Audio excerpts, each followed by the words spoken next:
Jewish Education in Media is pleased to present L'Chaim, a program that highlights the people, issues, and events of importance to the Jewish community. Now here is your host, Rabbi Mark Golub.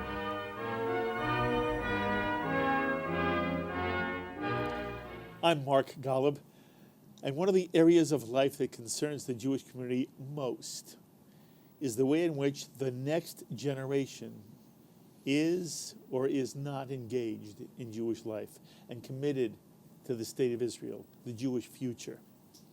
This is especially concerning as it applies to students on college campuses across America and is compounded by the presence in some university and college settings of a strong and somewhat militant anti-Israel bias in the extreme of BDS philosophy of boycotts and divestment and sanctions vis-a-vis Israel, as a way of punishing the Jewish state for its perceived policies of injustice vis-a-vis the Palestinians. And sometimes this anti-Israel bias on campus targets Jewish students with various forms of harassment and verbal abuse and subtle but very real forms of anti-Semitic racism. And so I'm very pleased to welcome back to L'Chaim one of the most delightful and one of the leading Jewish voices in the campus world and in the Jewish world today, a man who's been lauded for the exceptional contributions he's made at NYU in New York City, Rabbi Yehuda Sarna, Executive Director of NYU's Bronfman Center for Jewish Student Life, and Yehuda Sarna is also University Chaplain for NYU. In addition to his working with Jewish students from all movements of Judaism and under Yehuda's leadership, the Orthodox student body at NYU is now the largest Orthodox student community at any private university in America. But Yehuda has also done some wonderful work in interfaith or cross-cultural relations at NYU and co-founded Of Many Institute, an interfaith, again, cross-cultural initiative in which Yehuda works very closely with the Muslim chaplain at NYU. Yehuda, who has received his smicha from Yeshiva University, is also the editor of the forthcoming Orthodox Forum series toward a Jewish perspective on culture. Yehuda, it is a joy having you at this table again. Thank you so very much. It's my pleasure to be here. Good. You just came back from Israel. I did. Okay. What was your purpose for going? Tell us about the trip. Well, this was an immensely enriching experience for me. I worked with the JCRC, the Jewish Communal Relations Council of New York, to bring a group of professors, mostly social scientists, mostly non-Jewish, to Israel for a week. And of course, this was part of a larger concern that we're trying to address about the culture of conversation around Israel today among faculty, and specifically in the social sciences. Generally speaking, in the law faculties, and the business faculties, medicals, and the hard sciences, Israel is well known for its contributions to those fields. But when it comes to the social sciences, we're looking at history, we're looking at sociology, anthropology, for whatever reason, in those faculties, it's become increasingly difficult to voice positive views of things that Israel is doing. I'm not even talking about what the government is doing. I'm just saying about Israel generally. And so we thought, what better way to address this issue than by bringing professors to Israel? How many did you bring? We brought 15. 15. Not and just from which disciplines? Well, we had political scientists. Yes. We had historians. We had people who teach education. How many of them did you know personally before the trip? Well, I recruited half of them, so them I had met. But really, just over the past year or two, these are people who I've met. Okay, and they were not all from NYU. Correct. But some, I would say, most were from NYU, but then there were others from Brooklyn College, from Lehman College. Okay. What was the itinerary? What did you show them? So the first thing that we wanted to make sure is that they saw Israeli universities, and not just Hebrew University and Tel Aviv University, which we did visit, but we also saw Western Galilee College. We spoke to the deans of some smaller colleges in Israel also. Did you go to the West Bank with them at all? We did. Actually, the thing that was most interesting for me, because I've been to Israel many times, was spending a day with a tour company called Explore Palestine. And we visited a town called Rawabi, which is the first planned Palestinian city. And we met with the developer, an American Palestinian entrepreneur, who had decided about 10 years ago that he wanted to plan a Palestinian city instead of the kind of ad hoc way that many towns or villages develop. And we also visited with some professors. One professor, Khalil Shikaki, who does all the polling for Palestinians, the leading pollster, and who studies its public opinion, and who's associated with Birzeit University. And then we met with two other professors who live in East Jerusalem. What was their message to American professors? Their message? So it was very much a back and forth. Khalil Shikaki shared a few statistics, very interesting statistics about Palestinians, particularly young Palestinians. Notably, he said that that support for Hamas among young Palestinians is dropping. Why? Because 10 years ago, Hamas was seen as the non-corrupt alternative to the Palestinian Authority. However, now that Hamas has had a good 6 or 7 years ruling over Gaza, Palestinian youth, who are still, for the most part, secular, see the way that Hamas is governing Gaza, and they say on the West Bank, that's not something that we want for ourselves. And with power tends to come corruption. So even on that level, there's increased dissatisfaction with the alternative that Hamas was providing. The other thing that was very interesting that he mentioned is that on the Iran deal, Palestinians are against the Iran deal roughly the same percentage as Israelis are. The only difference is that I think about 75-80% of Palestinians are against the Iran deal, but about 50% think that the deal is actually good for Israel. So, so I guess for different reasons, but they come to a similar conclusion on the merits of that deal. When you visited universities and colleges on the West Bank, did you also go to Ariel, for example, or any Jewish university outside of the Green Line? So, truth be told, we actually could not visit the Palestinian universities, and here's why. Our tour was also visiting Israeli universities, and for that reason, even though we were meeting with professors who teach in Palestinian universities, the universities would not allow us to come to the university to meet them. Explain. I don't quite understand why. So there's a bus that's gone to an Israeli university. So what? Well, let me respond to you in this way. As we were driving through Ramallah, we saw these orange flags up, and we asked our tour guide, what are those orange flags? And they said that those are flags which are promoting boycott of Israeli products.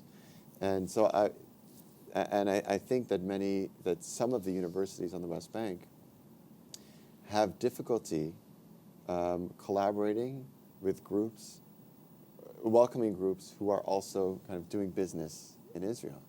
And there is a push for Palestinian organizations, companies, consumers, not to create a situation where they are giving business to Israel. Mm-hmm. Interesting.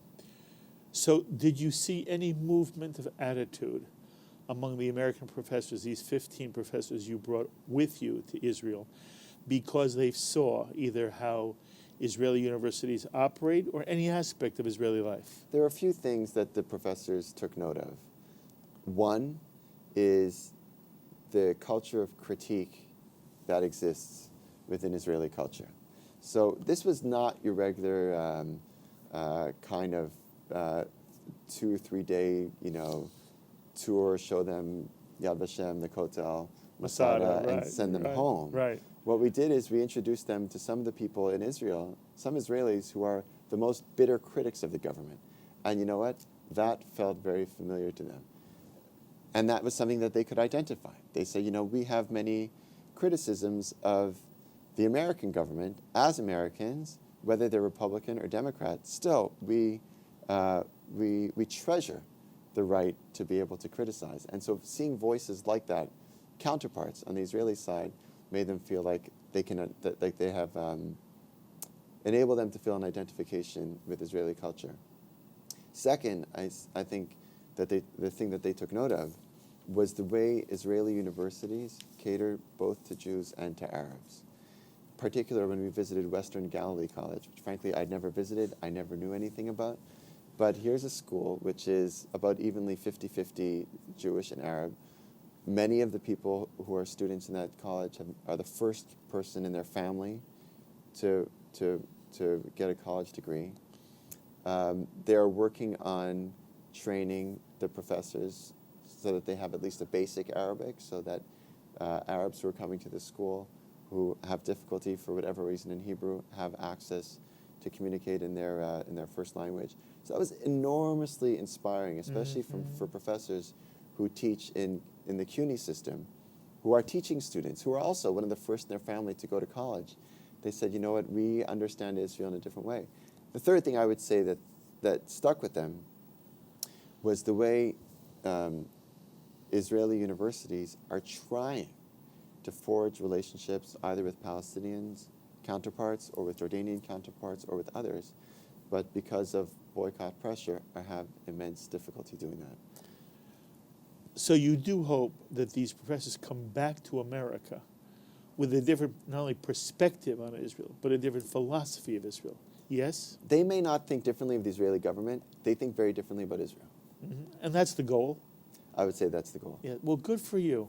I want to talk about a second trip you took a little Sure. earlier. You actually visited Paris after the horrific events at Charlie Hebdo and the murders at the kosher deli supermarket in Paris. What prompted you to go? Whom did you go with? What did you find? So I had one of the most formative experiences for me as a young rabbi was I was interning at the Hebrew Institute of Riverdale with Rabbi Avi Weiss. And a few weeks into my internship was 9/11. And when the towers fell that night on September the 11th, there was a vigil in the synagogue. And much of the membership was there, but the person who was missing was the rabbi. And everyone in the congregation understood, you know, when things explode, everyone runs away, and Rabbi Weiss runs straight into the lion's den. And so the next morning, I saw him come to morning services after having spent the whole night, covered in dust, and just told some of the people who were gathered there for shacharit, for morning services, what he had seen the night before. And he said, Yehuda, would you like to come? I'm going to go back downtown. Do you want to come with me? And I said, I don't think that the police will let me in because, you're credentialed, you're a rabbi, but I'm a rabbinical student. He said, come with me. He brought me into the office of the synagogue. He took out a piece of stationery and he wrote, Yehuda Sarna is a rabbi. Folded it up, he gave it to me and said, come, let's go. And on the way down, I asked him what it is that we were going to do. And he said, Yehuda, sometimes it's important just to be there, not to expect to intervene or to assist or to help in this way or that way, not to expect that this will be covered in any way. It's not about being the hero. It's just about being there. And I really took that to heart. As soon as I heard that the hostage-taking was over, and sadly there were a number of people who were killed, I posted on my Facebook page, it was Friday afternoon, I said, I'd like to go to France, who would like to come with me?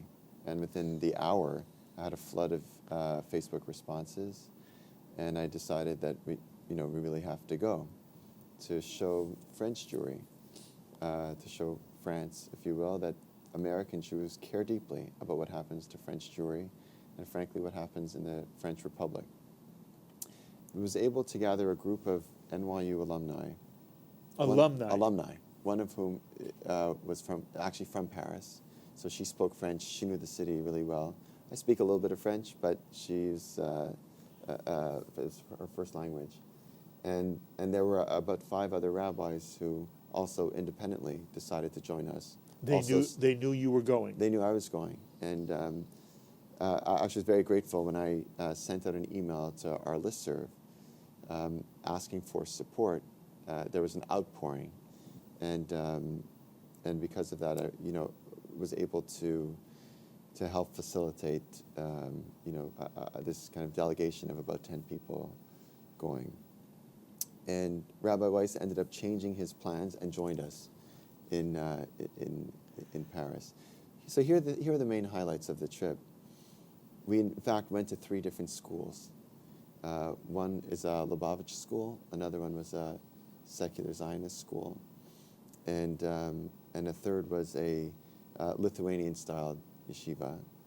When we walked into the Lubavitch school, we walked into a classroom, and the teacher introduced us as coming from a country where there is no anti-Semitism, where children go to school and they don't feel anti-Semitism. And the kids in the class, their jaws dropped. It's almost like we're talking about a parallel universe. What does that even mean? These were elementary school children. We went to we visited a 9th grade of a class, and I asked them what they were experiencing. And the difference between, let's say, 9th graders and 4th graders in terms of their appreciation of what is actually going on is profound. And one of the young women said, we're terrified. And being at the site, and I've been, as a result of my Rabbi Weiss serving as my inspiration, I've been in a number of places soon after disasters. And the scene actually looks frighteningly similar. People come and they leave notes, they leave flowers, they leave candles. I'd say here the big difference was, rather than feeling like a great calamity had passed and that now it was time to mourn, it felt like people were increasingly afraid of what was going to happen next. Meaning, the reality that someone could go from France, train with ISIS in Syria, or what was Syria, and then, because of their passport, return. That it takes 24 hours to drive from Aleppo to Paris, and from Paris back to Syria. That there's a big difference between someone who acts as a lone wolf and someone who's trained in a military way to kill people. And that reality began to settle in. So when we walked into the schools and we see 2 very often more, soldiers guarding those schools, and France has over 160 Jewish schools. That was, on the one hand, that gave people comfort, but on the other hand, would I feel comfortable sending my child to school knowing that they were going to have to walk by exposed machine guns, which are there to protect them? One of the schools we visited, we were going to sit down with the principal in the faculty lounge, but as we went to the faculty lounge, we saw these sleeping bags rolled out, and he says, "Oh, I'm sorry, we can't stay here. That's where the soldiers are sleeping," because they were doing 24-hour surveillance. So the fear is real. The fear is real. My feeling when I came back to the U.S., the first phone call that I made was to a French Jewish friend of mine who lives here in New York now. His name is Noam Ohana. And I said to Noam, even though it's not my style to do this, I said, Noam, you have to set up an organization here to advocate for the needs of French Jewry. And it has to be advocacy by French Jews for French Jews. Because let's tell you honestly, Noam, we as American Jews have a mentality that we like to be the saviors. And so we have a history that we tell ourselves. Soviet Jews were locked behind bars and we saved them. Ethiopian Jews were in distress and we helped finance getting them out, et cetera, et cetera. French Jewry is in a very different position. There is not government-backed anti-Semitism or anti-Jewish rules. Quite the opposite. People in France feel supported by the French government and the French army and the French police forces more than they've ever felt supported. And I think that the advocacy that happens on behalf of French Jewry needs to be nuanced, and it needs to come from people who have intimate familiarity. One of the things that really surprised me is that 75-80% of French Jewry are North African in origin. Tunisia, Morocco, and in the United States, what percentage of American Jewry is from those same countries? Very few. That means that American Jews really don't have an insider's understanding of the French Jewish community. We go and visit, we go as tourists, we go to the restaurants, but in terms of the mentality, we don't have a nuanced understanding. I didn't know, for example, that 5 prime ministers since the establishment of the Republic, there have been 5 Jewish prime ministers. And so the level of integration that French Jews have in some ways into the governmental system is very deep and profound. And that's a legacy that they'd like to live up to. It's really not so simple just to say all French Jews should make Aliyah, should move to the United States. And so Noam said to me in that moment, he said, in what I thought was a very articulate way, he said, because I said, if I were to ask you, what should the role of American Jewry be? He said, American Jews need to be a friend to those who decide to leave, support those who decide to stay, and not to judge that decision. Makes sense, doesn't it? It does make sense. And in a very different context, you and I spoke off camera a little bit about it's always refreshing to find humility in the Jewish community. Humility keeps you from judging and from telling French Jews or Israelis what they ought to be doing. Yeah. By the way, when you were in Paris, did you wear a yarmulke, a kippah? I did. Were you ever personally frightened? Did anything ever frighten you for even a moment while you were there? I did not feel frightened. But again, I was walking around mostly in the Jewish neighborhoods or in the very public and heavily trafficked areas in Paris. So I did not personally feel afraid.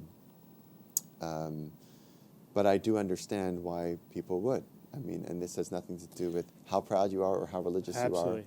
It's just about safety. Your point a moment ago was, it is not governmental, institutionalized anti-Semitism.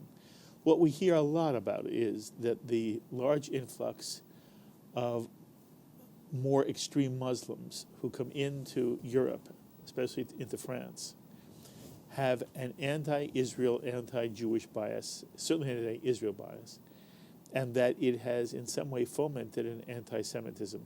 Is that what people you spoke with were saying? One of the interesting processes that's occurred is as Jewish students have felt either bullied or on the defensive in the public schools, specifically in the suburban areas, there have been, as a result, more Jewish schools that have been created. So there's been a boom, actually, in Jewish education. How interesting.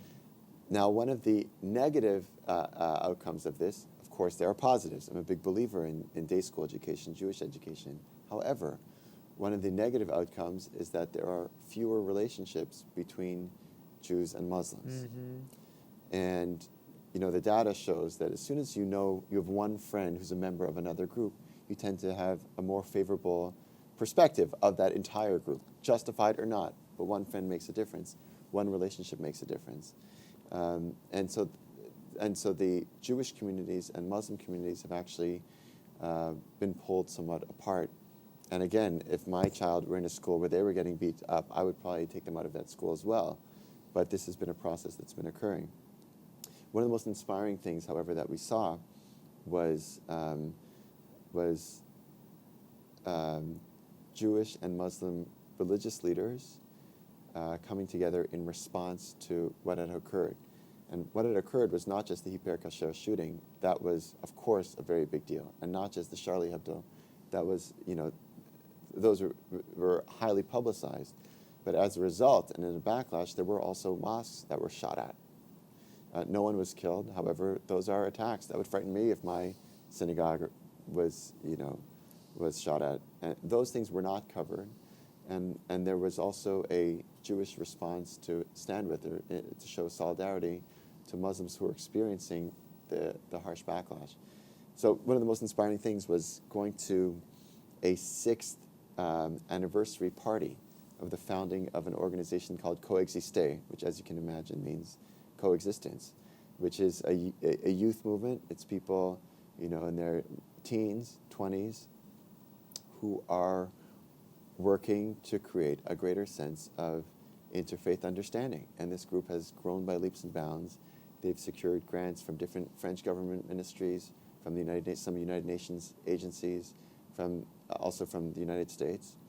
And I tell you, in the midst of all this, it happened to be that their 6th anniversary party was planned from way beforehand, and they decided to go ahead with it, even though this was the week after this shooting. And I attended, and I got to tell you, I was so inspired and made to feel so hopeful. And it's like, I'm not naive. I understand that the disaster that had occurred the week before by far overshadows any goodwill. But what are the options? I mean, the only option forward is to say we're going to redouble our efforts to create the kind of relationships which are going to strengthen the fabric of the society. Yehuda, I'm not now asking you to advise French Jewry. Your friend said to you, leave us alone, just support our right, decisions. Whatever our decision is. So I'm not asking you what your advice for them is. But I do want to know what you would feel you might do yourself. Mm-hmm. And so it sounds like it's the same question. I don't mean it that I understand. way. But I do want to know from your sense whether you feel there is a future for French Jewry or European Jewry. And at conference after conference, that now is a breakout theme. Yes. 4 people are on a stage and they're all talking about what's the future of European Jewry or French Jewry. And I also wanted to add to this. I have spoken to many people who have either come from France or lived in France who are Jewish. Many say to me, before the serious influx of citizens who come from Muslim countries, French Jews didn't normally wear a kippah or a yarmulke in the streets. And they didn't wear a yarmulke in Great Britain, in London. They wore a cap. Mm-hmm. There might be a yarmulke under it, but they didn't go out as you would see people in New York City or in Jerusalem or any point in Tel Aviv, wearing simply a yarmulke, a kippah. Okay. And this preceded these events, and that it became simply that was what life was for Jews living in France or other European countries. I don't want Jews to feel they can't live anywhere on this planet. I think they should be able to live, if there's ever a 2-state solution, they should be living in the Palestinian state. They should be living in Europe, throughout Western Europe.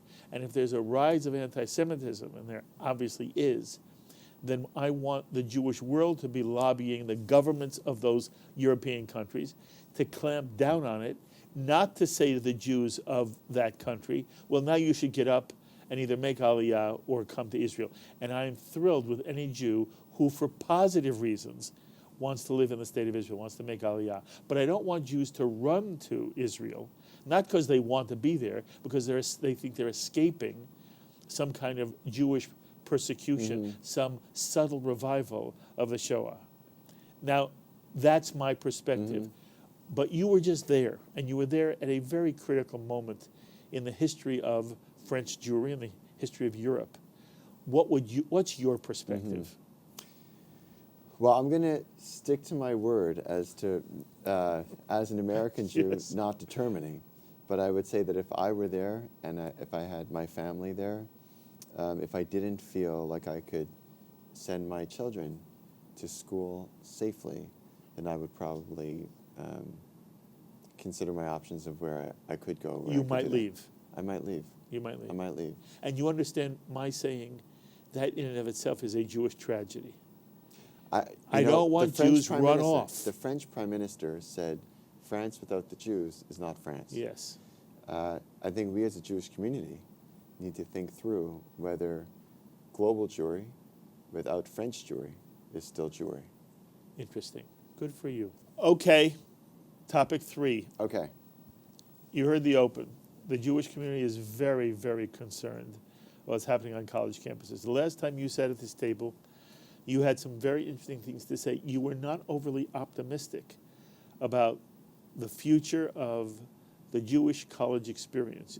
When you were here last, unlike a lot of people who try to, just at the end, they give me a lot of bromide. You didn't do any of that. And you expressed why you worry for the future of the Jewish community and the college Jewish community. So it's been a while since you've been in this chair. Have you moved at all? Do you see things, have they gotten better? Have they gotten worse? What's your analysis now of the situation that college students find themselves? And I know, look, you're at NYU. That's one example. But you're in touch with Hillel directors, Sure. and you know college kids from all over the country. So give us your best sense. Sure. So there's two things that I think occurred since we last met, and both confirm the same thing, which is that the American Jewish left and the Israeli Jewish left are not seeing eye to eye. So during the Gaza war last summer, vast majority of Jewish Israelis supported Israel's actions. Many, however, here in the United States, many Jews here felt what Israel was doing was excessive, and they did not see the same rationale behind Israel's actions, specifically around proportionality. 2, the Iran deal. Many American Jews who are on the left support President Obama's deal, and in Israel, 80%, maybe more, of Israeli Jews are against it. And so the American left and the Israeli left are not seeing eye to eye. And that is particularly true among young people. And so the instinctive feeling of being attached to Israel and being attached to the government's decisions, I think, has been eroded. I think nothing more than Prime Minister Netanyahu's comments on Election Day, which to young American Jews says all the wrong things. Yes, and we should make sure you remind people what he said. He said 2 things that got American Jews, but liberal American Jews of any age, Yes. they still hold it against him. But what did he say? They do. He said he was trying to encourage his base to come out and vote because the leftists were bussing out the Arabs to the polling stations, and that they were coming in throngs. To any liberal American Jew, the fact that Arabs are voting in Israel is celebrate. a good thing. It's to celebrate. It's to celebrate. And by the way, there is something celebratory about the fact that Israel's system is a democracy where Arab Israelis absolutely vote. I run into Jews all the time, Yehuda, who still think Arabs have no right to vote in Israel. Right. But go ahead. So I think the public opinion, the American Jewish public opinion on those 2 things, Gaza war, Iran deal. No, well, let's make sure we doubled it. We've taken care of it. One thing that got people upset was that Netanyahu says to his base, Yes. you better make sure you get out and vote because the Arabs are voting. Mm-hmm. And people saw that as a racist comment. Yes. And somehow discriminatory against the Arab Israeli population. The second thing he said was that if he's elected again, in his next term, there will be no 2-state solution. And Jews felt he was saying there will never be a 2-state solution. I'm no longer for the 2-state solution because that's the way it came out. By the way, it's translation and addition. And he had to explain after his election, which surprised so many people, that in fact he did not mean he was no longer for the 2-state solution. What he meant was there was going to be no 2-state solution given the posture that he believes the Palestinian people and Palestinian leadership, more than the people, have at this time. He was not backtracking on his general commitment to a 2-state solution, but it wasn't going to happen now. And most analysts inside the Jewish world understand that had Herzog been elected, he would not have been able to make a 2-state solution either, but it sounded real bad to the liberal end of the Jewish community of all ages. And what you were saying was it did affect college-age liberals on the college campus. It was the perfect fodder. It's just saying, well, there you have it. Israel is an apartheid state. Stop the Arabs, stop the blacks from voting. Is it the same as stop the blacks from voting? Meaning, can you apply the term apartheid to Israel? Yes, and is there an analogy between the way in which America denied, Bowie, to this day there are people who feel that voting right bills and acts and laws in various states are a subtle attempt to try to deny African Americans who live in certain states, especially certain southern states, the opportunity to vote. In Israel, the Arabs have the vote. They Yes. have had the vote formally Yes. in a way that initially blacks and Negroes in America did not have Yes. the right to vote. Yes. And therefore, nobody argues there's not a problem that Israel has to address to make the lives of Arab Israelis better. But it isn't the equivalent of the kind of racism that blacks and Negroes dealt with for years and years and years prior to the Civil Rights Act and after the Civil Rights Act. And what I hear you're saying is that on college campuses, there's a simplistic way of describing or viewing the state of Israel and its various problems with either Arab Israelis or Palestinians living on the West Bank, and that Israel is vilified in a way that is simply unfair. And it comes back to the other comment, we don't live there. Most of the people you're talking about, most of the college students you're talking about, have never been to Israel or the West Bank and are speaking ideologically rather than out of experience. Well, let me say it a different way. Let me say it that for many Jewish college students, the lens through which they're seeing Israel now, after last summer, is through the Ferguson Lens. By which I mean that the twinning of white Americans and Jewish Israelis on the one hand, and then black Americans and African Americans and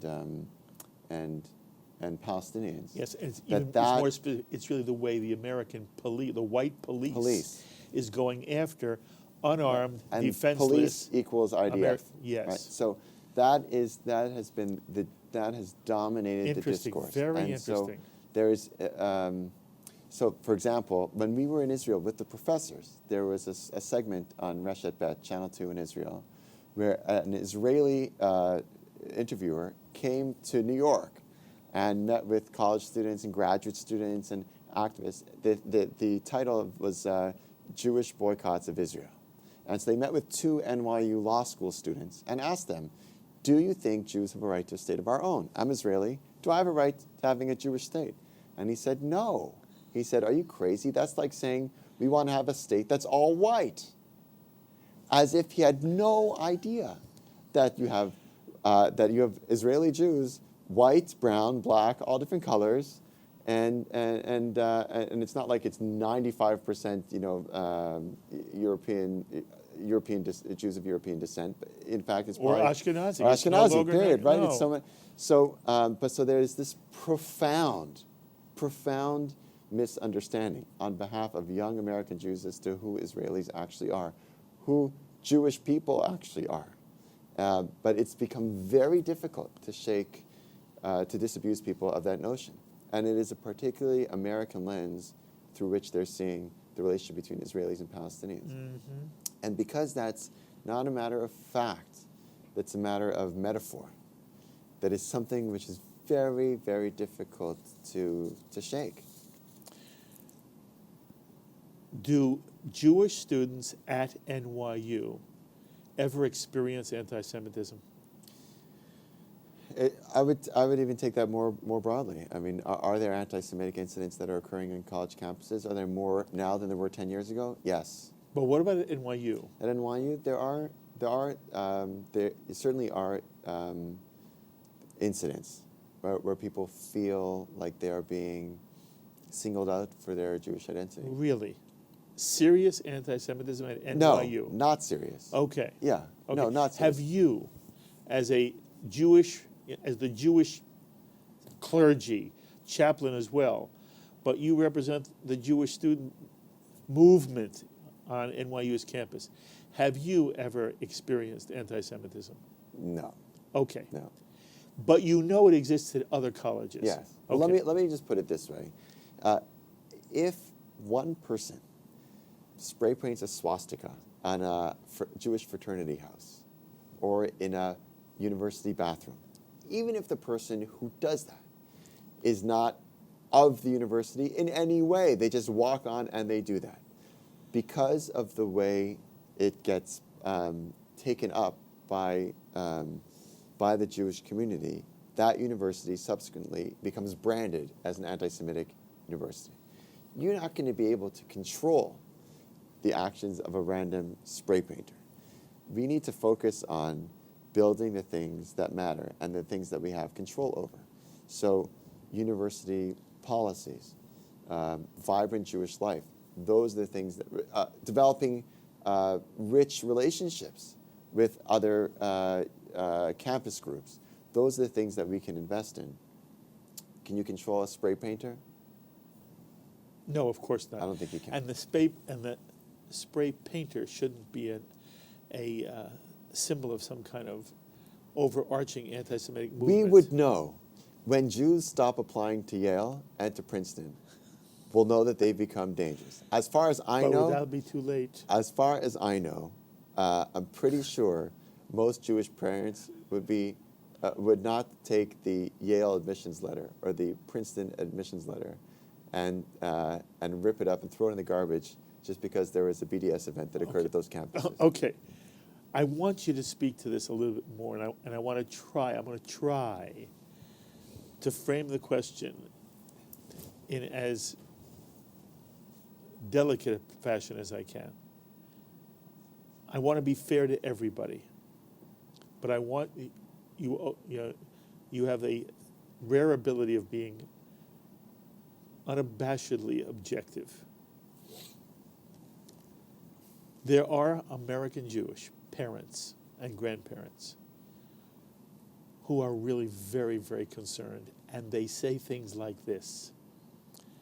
College campuses, sweeping comment, college campuses now are just rife with anti-Semitism. That we worry for our children and grandchildren that as they're applying to college, we have to be sure they go to a school where there isn't virulent anti-Israel, anti-Semitic movements, where the BDS movement will not overwhelm them, where Jewish kids who really have a pro-Israel and feel wonderful about Israel and Judaism will not come up against people who are just banging at them all the time, and that all of a sudden they won't be equipped with the answers to engage in significant and serious dialogue with those who are ranting about the excesses and the abuses and the occupation and the brutality that Israel is guilty of, and the apartheid system that it has created, and that there is a overwhelming fear that the entire college world is now just dripping with anti-Israel, anti-Semitic overtones. And I want to know the extent to which you would say that is sadly but really an honest description, or whether you feel it is in some way that it's not that there's nothing to worry about, but that it is a gross exaggeration. Where do you fall? Well, it certainly is an exaggeration. And like I said, we would know if a particular college became dangerous for Jews because people would stop. Are there colleges that are dangerous for Jews today? That I have a difficult time saying. I don't think so. I don't think so. But there are schools, by the way, which are more prone to have strong BDS, Yes. anti-Semitic, anti-Israel movements. Berkeley is an example of a school where if you go there, you're going to be in an environment where there is a strong anti-Israel sentiment. Unquestionably. And there are certain schools, but I believe there are a handful. You can count them on two hands if you need two hands. That in general, this is not a phenomenon that should make Jewish parents worry that they're sending their children off to an anti-Semitic climate. Well, let me paint the following picture for you, which I think is likely. Every school in the United States, every college in the United States has a vibrant and active SJP, Students for Justice in Palestine, student organization, which promotes BDS and is lobbying their university to divest their holdings from Israeli companies. And depending on the university, it's bigger, it's smaller. Every year, they put up another resolution to have the student union or the faculty union or whatever it is to pressure the university to divest. And that on a monthly basis, on a weekly basis, a group of students stands in the quad or in, a busy thoroughfare and protests in one way or another. And let's say that's what it is in every school. And I actually think that that's entirely likely. Still, we would be describing a small core of students who would be active in this way. What would the Jewish community's response be? And let's say that in that small core, most visibly are Jewish students. That's an entirely likely scenario. What is the way to fight that? And Bo, Sheldon Adelson and Chaim Saban bring a group together to Las Vegas and are now sponsoring a $50 million initiative to fight BDS on college campuses. To me, it doesn't matter how much money you spend. It matters whether your strategies are smart strategies. You could spend no money and be very effective, or you could spend $1 billion and be totally ineffective. What's effective? What would be effective in your mind? We need to identify the weak points of the BDS platform. The weakest point of the BDS platform is supporting an academic boycott of Israeli higher educational institutions or academics. And that message needs to be brought home. So anytime there's a BDS resolution, we need to say, we need to be publicly, really? You're supporting the boycott of Israeli academics? You who are proponent of freedom of speech, you are proponent of the free exercise and free exchange of ideas? Really? You support boycotting someone just because they're Israeli, just because they teach at the Hebrew University? And there's no other country in the world that you would support boycotting their universities. And why? Because you think that by boycotting a professor of anthropology from the Western Galilee College, that is going to change the government, that's going to get the government of Israel to allow in a flood of millions of refugees and to hand over the keys to square miles in the West Bank. Really? Boycotting professors? That's the weakest point in the platform, and that needs to be branded over and over and over again. That BDS doesn't stand for liberation of Palestinians. It stands for a limitation of freedom of exchange of ideas. So every person who, on a university campus, and I actually don't think that any campus group that exists currently, but which I mean local campus group like Hillel, I don't think that this should be Hillel's fight. Because I think that the mission of Hillel and the kind of political battle against BDS, those two cannot be won by the same people. I'll tell you. And I say this as the director of a Hillel. As the director of a Hillel, we want our community to be open, to be welcoming. We don't want to start checking people at the door. Are you this? Are you that? We don't want to be known as like the people who go out and fight up, because we don't want there to be a hard line between who's us and who's them. We want to function like a very welcoming and engaging center. This past year, we kept very rigorous data of who we were reaching, and we realized that we reached over 11.52%, so over almost 12% of the entire NYU undergraduate population. Not just Jewish. Over 1 out of 10 NYU students, period, had come to, physically, had come to an event that we ran. That for me is a marker of success. We reached over 70% of students who self-identified as Jewish. That for me is a marker of success. If we become known as a political lobbying organization, those numbers will drop significantly. Who do we hire? We hire educators. We hire people who are event planners. We hire people who are great interpersonally. We're not hiring political hacks. In order to win a political battle, a political campaign against the BDS political platform which is being advanced, you need a different set of people. You need to recruit people with a different skill set. You need to not be afraid of being perceived as hardliners, which is what whoever is fighting BDS locally will be perceived as. So I see that those missions actually, sadly, as being separate from each other. But I don't think that there's another way. So I agree with the direction that Adelson, Saban, others are going in, which is that this is a political fight of a different kind of magnitude. I think the strategy is more important than the amount of money. And I believe that Hillel's, Chabad's, other campus groups which support and nurture Jewish life, those need to be kept out of the fight. There can be conversations between those two, but at the end of the day, for me, as a Hillel director, the measure of success is what's the number of Jewish students who are engaging deeply with Jewish tradition, Jewish community, who see their lives, their future lives, in relation to Jewish community. My measure of success is not whether a resolution was defeated. But there's got to be someone else who's worried about that. But I don't think it can be the same thing. Mm-hmm.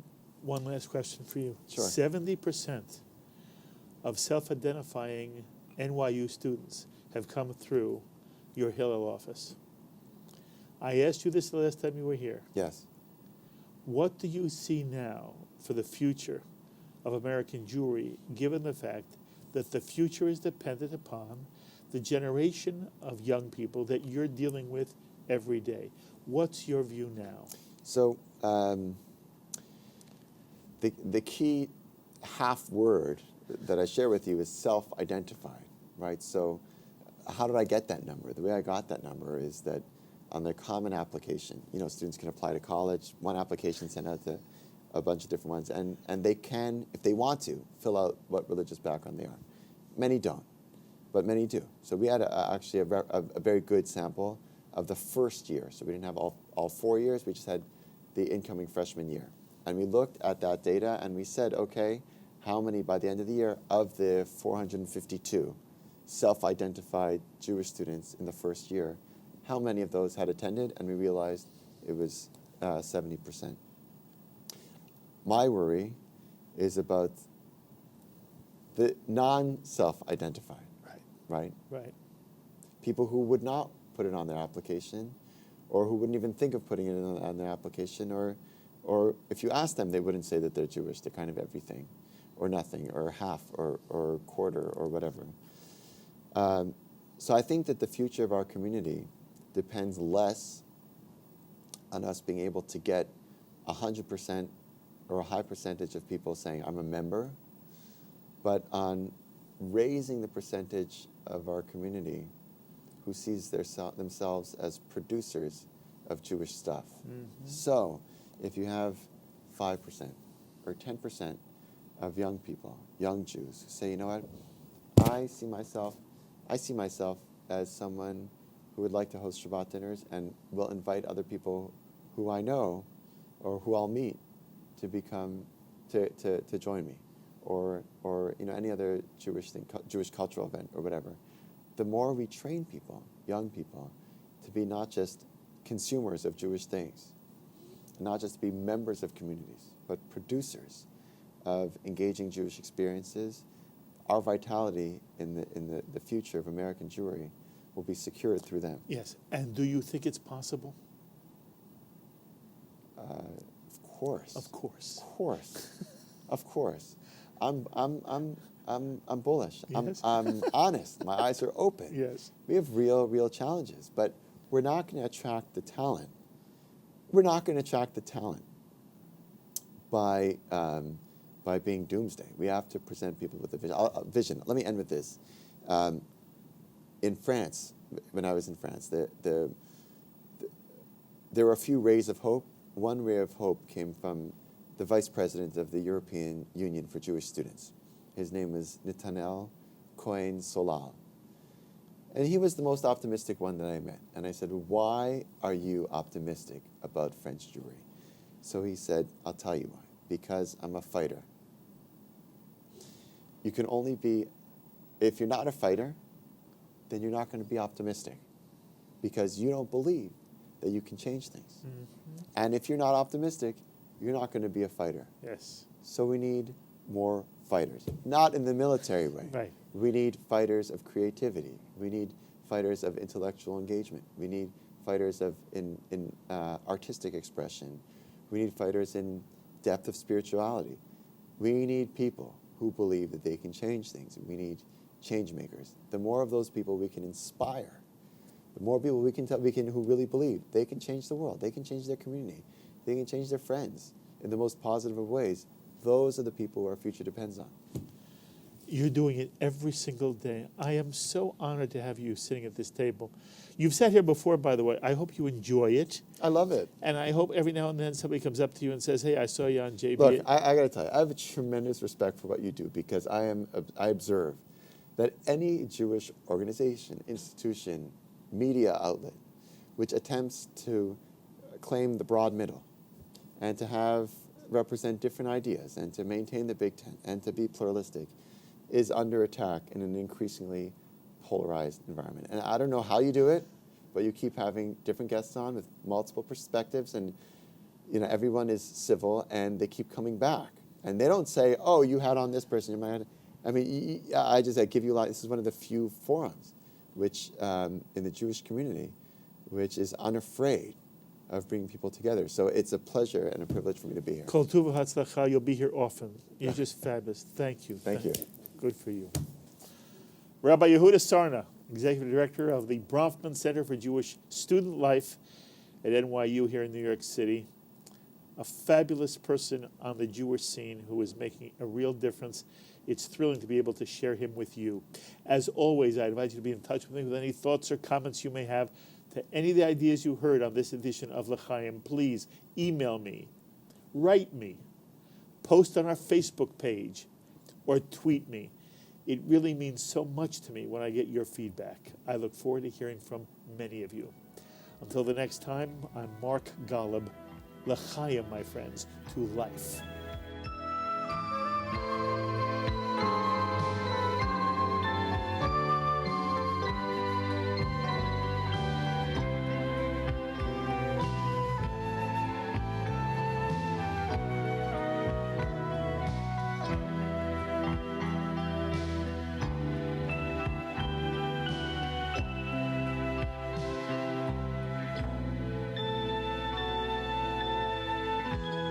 L'Chaim is a presentation of Jewish education in media. We would be pleased to send a complimentary DVD of this program to anyone who wishes to support JBS, the Jewish Broadcasting Service, with a tax-deductible gift of $36, double chai or more, to the nonprofit organization Jewish Education in Media.